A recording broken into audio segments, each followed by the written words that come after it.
नमस्कार, भारत माता की जय, वंदे मातरम। एक बार फिर से आपका स्वागत है, अभिनंदन है, वंदन है आपके अपने इस प्यारे से यूट्यूब चैनल में। साथियों, आज मैं फिर से सामान्य ज्ञान के टॉप 20 क्वेश्चंस लेके आया हूँ। आप चेक करिएगा कि 20 में से आपको कितने के सही आंसर आते हैं और विश्वास जरूर करिएगा, ये जो टॉप 20 क्वेश्चंस है ये आपको सपने पूरे करने में जरूर आपकी मदद करेगा। लेकिन उसके पहले आज का मोटिवेशनल थॉट्स देख लेते हैं साथियों। डूब कर मेहनत करो अपने आज पर, कल जब उभरोगे सबसे अलग ही निखरोगे। सही बात साथियों, डूब कर मेहनत करो, एकदम मन लगा कर मेहनत करो आज, और कल जब उभरोगे साथियों तो क्या होगा, निखरोगे बहुत अच्छा। ठीक है, तो चलिए स्टार्ट करते हैं और देखते हैं कि आज का जो टॉप 20 क्वेश्चन है साथियों वो कौन कौन सा है, देखते हैं। पहला क्वेश्चन है साथियों, समुद्र में ज्वार भाटा पैदा होने का कारण क्या है। ठीक है साथियों, समुद्र में ज्वार भाटा पैदा होने का क्या कारण है बताइए। चंद्रमा का आकर्षण, पृथ्वी की गोलाकार सतह, पृथ्वी का गुरुत्वाकर्षण, या सूर्य तथा चंद्रमा के गुरुत्वाकर्षण जन्य प्रभाव। बताइए सही जवाब क्या होगा, राइट आंसर क्या होगा, आप बताइए। समुद्र में ज्वार भाटा पैदा होने का क्या कारण है। ठीक है साथियों, जो समुद्र की लहरें होती हैं साथियों वो ऊपर उठती हैं, फिर नीचे जाती हैं, फिर ऊपर उठ के नीचे जाती हैं। ठीक है, इनका ऊपर नीचे उठना, ऊपर उठ जाना फिर नीचे आना, इसी को ज्वार भाटा बोलते हैं। ऊपर को जाने के साथियों ज्वार और नीचे आने को भाटा बोलते हैं। और इसका क्या कारण होता है बताइए। बताइए इसका सही जवाब क्या होगा, आप बताइए। चंद्रमा का आकर्षण, पृथ्वी का गोलाकार सतह, पृथ्वी का गुरुत्वाकर्षण, या फिर सूर्य तथा चंद्रमा का गुरुत्वाकर्षण जन्य प्रभाव। बताइए इसका सही जवाब क्या होगा। तो इसका राइट आंसर साथियों डी होगा, सूर्य तथा चंद्रमा के गुरुत्वाकर्षण प्रभाव के कारण साथियों ये होता है, ज्वार भाटा आता है।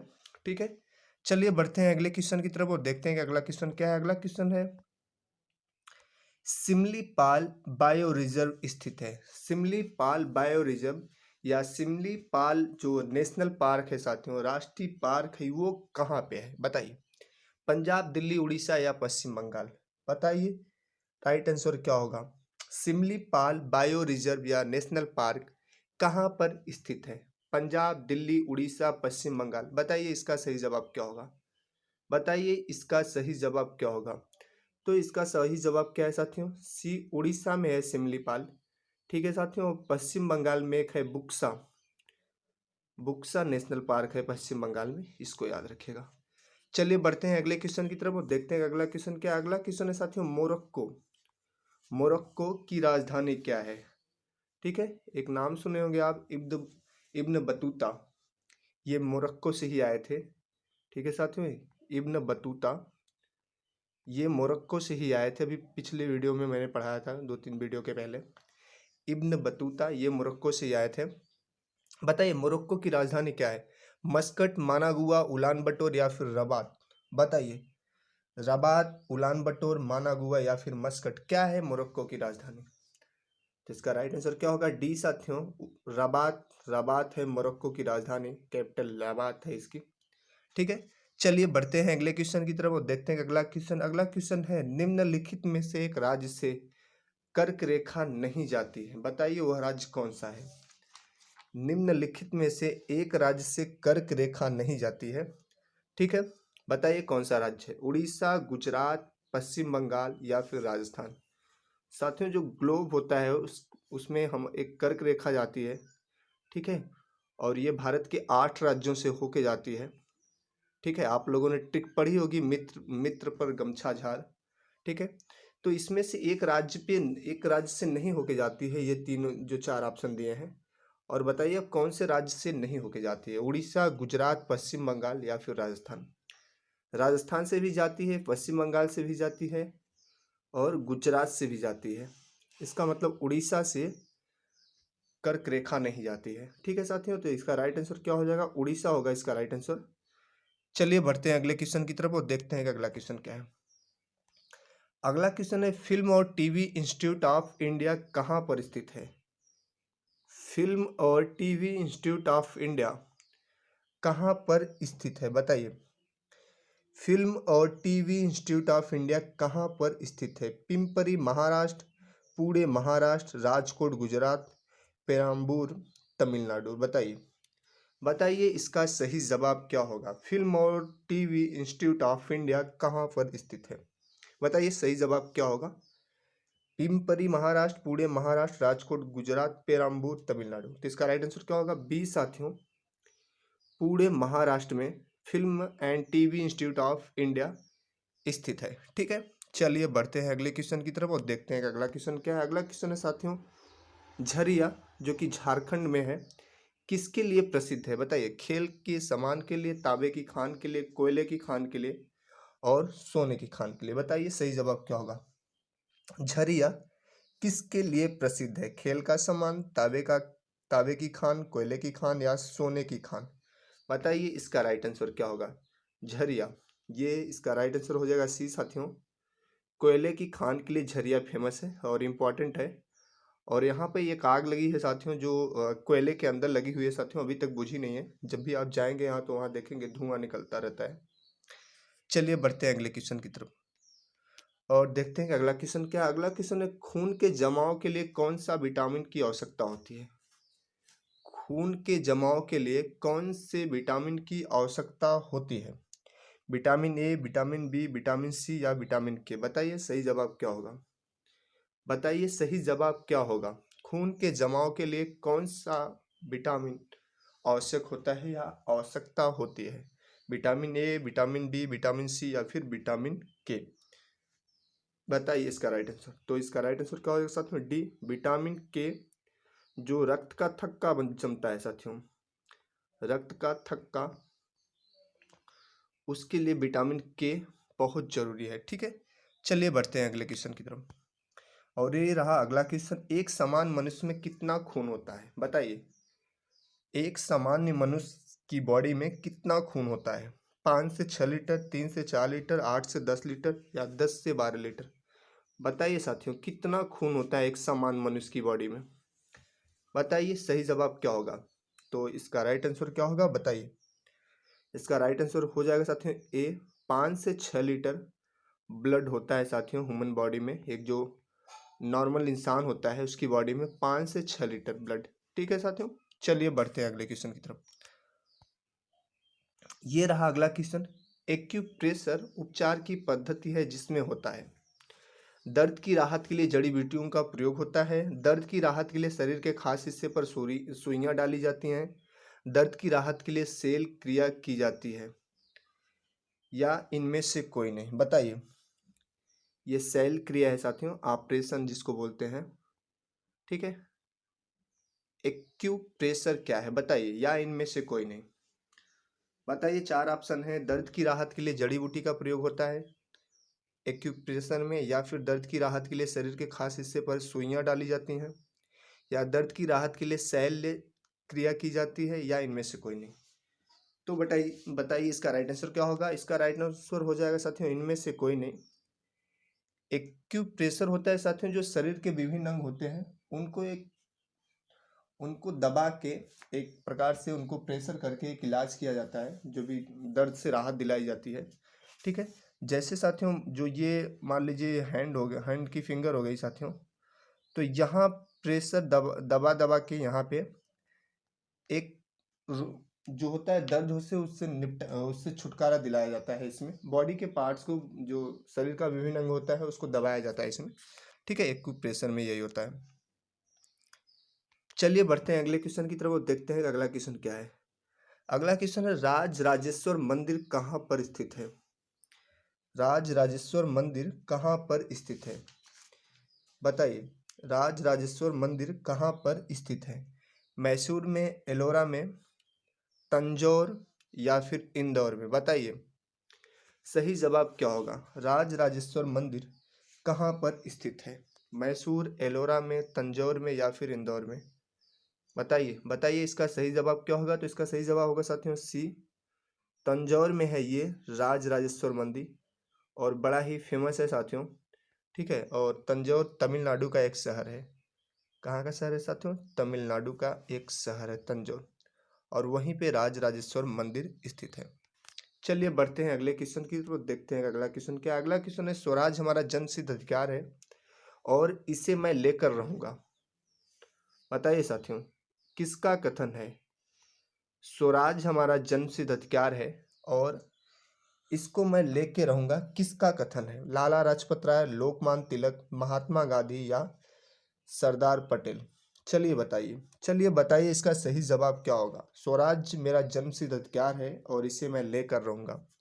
लाला लाजपत राय, लोकमान्य तिलक, महात्मा गांधी या सरदार पटेल? बताइए सही जवाब क्या होगा। तो इसका सही जवाब है साथियों बी, लोकमान्य तिलक। ठीक है, इनका ये नारा था साथियों, स्वराज हमारा जन्मसिद्ध अधिकार है और इसे मैं लेकर रहूंगा। चलिए बढ़ते हैं अगले क्वेश्चन की तरफ और देखते हैं अगला क्वेश्चन क्या है। अगला क्वेश्चन है साथियों, नील दर्पण के लेखक कौन है? नील दर्पण के लेखक कौन है बताइए। शरत चंद्र चटर्जी, बंकिम चंद्र चटर्जी, रविन्द्रनाथ ठाकुर, दीनबंधु मित्र? बताइए नील दर्पण के लेखक कौन है। इंपॉर्टेंट है साथियों, पूछते रहता है। नील दर्पण के लेखक कौन है? शरत चंद्र चटर्जी, बंकिम चंद्र चटर्जी, रविन्द्रनाथ ठाकुर या दीनबंधु मित्र? तो इसका राइट आंसर क्या है साथियों? डी, दीनबंधु मित्र जो हैं ये नील दर्पण के लेखक हैं। चलिए बढ़ते हैं अगले क्वेश्चन की तरफ। अगला क्वेश्चन क्या है देखते हैं। किस ब्रिटिश गवर्नर जनरल ने देश में सती प्रथा को समाप्त किया था? अपने देश इंडिया से सती प्रथा को समाप्त किया था। बताइए lord Hastings, lord Wellesley, lord William Bentinck, sir Charles Metcalfe? बताइए इसका सही जवाब क्या होगा। किस गवर्नर जनरल ने, ब्रिटिश गवर्नर जनरल ने भारत से सती प्रथा को समाप्त किया था? बताइए किसने किया था, सही जवाब बताइए। चलिए बताइए सही जवाब। तो इसका राइट आंसर क्या होगा साथियों? सी, लॉर्ड विलियम बेंटिंग ने। यहाँ पे एक समाज सुधारक थे जिनका नाम था राजा राम मोहन राय, राजा राम मोहन राय। ठीक है साथियों, इन्हीं के सहयोग से, ठीक है, सती प्रथा पे बैन लगवाया था या सती प्रथा को समाप्त किया था। ठीक है साथियों, और राजा राममोहन राय जो थे साथियों, इन्होंने ब्रह्म समाज की स्थापना की थी। कौन से समाज की? ब्रह्म समाज की स्थापना की थी। ठीक है, चलिए देखते हैं अगला क्वेश्चन। और ये रहा अगला क्वेश्चन। अगला क्वेश्चन है साथियों, बलवंत राय मेहता समिति ने किस प्रकार के पंचायत राज की संरचना की सिफारिश की थी? बलवंत राय मेहता कमेटी थी साथियों, समिति थी, और ये किस प्रकार पंचायत राज की संरचना की सिफारिश की थी? 2 स्तरीय, त्रिस्तरीय, 4 स्तरीय या फिर स्थानीय आवश्यकता अनुसार? बताइए इसका राइट आंसर क्या होगा। बलवंत राय मेहता समिति ने किस प्रकार के पंचायत राज की संरचना की सिफारिश की थी? द्विस्तरीय, त्रिस्तरीय, 4 स्तरीय या फिर स्थानीय आवश्यकता अनुसार? बताइए सही जवाब। तो इसका राइट आंसर क्या होगा साथियों? बी, त्रिस्तरीय पंचायत राज की व्यवस्था का सुझाव दिया था इन्होंने, सिफारिश की थी। ठीक है, किसने? बलवंत राय मेहता समिति ने। चलिए अगले क्वेश्चन पे चलते हैं और ये रहा अगला क्वेश्चन। भारत के प्रथम उपराष्ट्रपति कौन थे? भारत के प्रथम उपराष्ट्रपति कौन थे बताइए। Doctor S Radhakrishnan, doctor Rajendra Prasad, doctor Zakir Hussain, G S. Pathak? बताइए सही जवाब क्या होगा। भारत के उपराष्ट्रपति, प्रथम उपराष्ट्रपति कौन थे? चलिए बताइए सही जवाब। तो इसका राइट आंसर क्या होगा साथियों? ए, डॉक्टर एस राधाकृष्णन। ये भारत के पहले उपराष्ट्रपति थे। ठीक है साथियों, जो वाइस प्रेसिडेंट होते हैं वो ये पहले थे भारत के, एस राधाकृष्णन। ठीक है, सर्वपल्ली राधाकृष्णन। चलिए बढ़ते हैं अगले क्वेश्चन की तरफ। और देखते हैं कि अगला क्वेश्चन क्या है। अगला क्वेश्चन है साथियों, रेलवे स्टाफ कॉलेज कहाँ पर स्थित है? रेलवे स्टाफ कॉलेज कहाँ पे स्थित है बताइए। बड़ौदा, अहमदाबाद, जयपुर या लखनऊ? बताइए रेलवे स्टाफ कॉलेज कहाँ पर स्थित है? बताइए रेलवे स्टाफ कॉलेज कहाँ पे स्थित है? बड़ौदा, अहमदाबाद, जयपुर या लखनऊ? तो इसका राइट आंसर क्या होगा साथियों? ए, बड़ौदा में है रेलवे स्टाफ कॉलेज। ठीक है, इसको याद रखिएगा, इंपॉर्टेंट है। चलिए देखते हैं अगले क्वेश्चन की तरफ और ये रहा अगला question. United states of America, USA. ठीक है साथियों, यूनाइटेड स्टेट्स ऑफ अमेरिका के प्रथम राष्ट्रपति कौन थे? चलिए बताइए यूनाइटेड स्टेट्स ऑफ अमेरिका के प्रथम राष्ट्रपति कौन थे? अब्राहम लिंकन, विलियम हेरी हेरिसन, थॉमस जेफरसन या फिर जॉर्ज वाशिंगटन? बताइए सही जवाब क्या होगा। जो यूनाइटेड स्टेट्स ऑफ अमेरिका है साथियों, इसके पहले राष्ट्रपति कौन थे बताइए। तो इसका राइट आंसर क्या हो जाएगा साथियों, डी, जॉर्ज वाशिंगटन। ठीक है, ये पहले राष्ट्रपति थे कहाँ के, यूएसए या यूनाइटेड स्टेट्स ऑफ अमेरिका के। चलिए बढ़ते हैं अगले क्वेश्चन की तरफ और देखते हैं कि अगला क्वेश्चन रहा साथियों, क्रिकेट में हाईट्रिक विकेट लेने वाला प्रथम भारतीय गेंदबाज कौन था। चलिए बताइए, क्रिकेट में हाईट्रिक विकेट लेने वाला पहला भारतीय गेंदबाज कौन है बताइए। कपिल देव, मदन लाल, हरभजन सिंह या फिर चेतन शर्मा। पहला पूछ रहा है, बताइए कौन पहला ऐसा क्रिकेटर है साथियों जो क्रिकेट में हैट्रिक लिया था। बताइए, कपिल देव, मदन लाल, हरभजन सिंह। चलिए बताइए, क्रिकेट में हैट्रिक विकेट लेने वाला पहला भारतीय गेंदबाज कौन है बताइए। कपिल देव, मदन लाल, हरभजन सिंह या फिर चेतन शर्मा।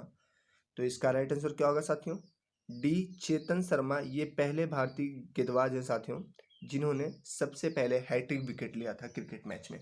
चलिए बढ़ते हैं अगले क्वेश्चन की तरफ और देखते हैं अगला क्वेश्चन क्या है। अगला क्वेश्चन है साथियों, द जंगल बुक पुस्तक के लेखक कौन है बताइए। द जंगल बुक पुस्तक के लेखक कौन है।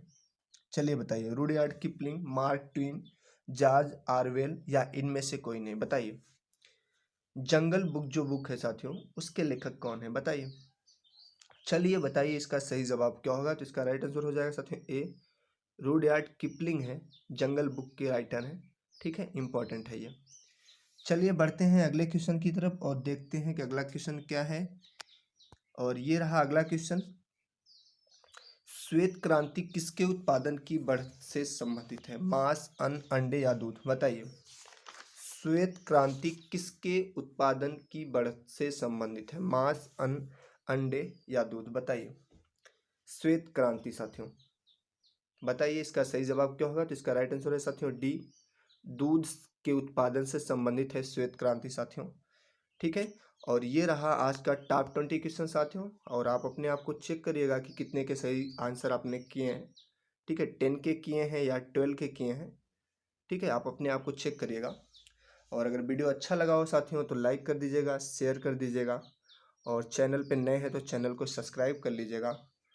और जैसा कि कल होली का पावन त्यौहार है साथियों, wish you all very happy Holi.